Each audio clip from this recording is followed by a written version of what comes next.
Hello mga kaboom, kumusta? Ako to si Jeyepji at today ngayong araw ituturo ko sa inyo ng mabilis kung paano kayo pwedeng makapaglaro ng Call of Duty Mobile gamit yung mga controller ninyo.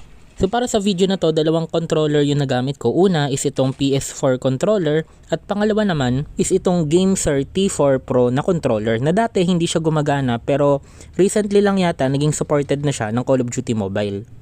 Pero actually mga kaboom, pag ikukumpara ko siya, mas smooth talaga gamitin yung PS4 controller compared to other controllers.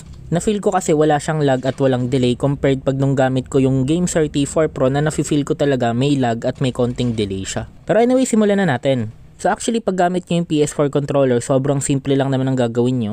Una, kailangan pindutin nyo yung PlayStation Home button plus yung share button. So i-hold nyo yan ng around 5 seconds hanggang mag-blink yung nasa taas na ilaw. Kagaya na nakikita nyo. Next dyan mga kaboom, open nyo lang yung settings ng phone ninyo, tapos punta kayo ng Bluetooth, tapos hanapin nyo dito ngayon yung wireless controller, tapos i-pair nyo siya dito. O diba, napakasimple lang. So ayun no, parang nagmo-modern warfare na tayo dito sa mobile natin, diba?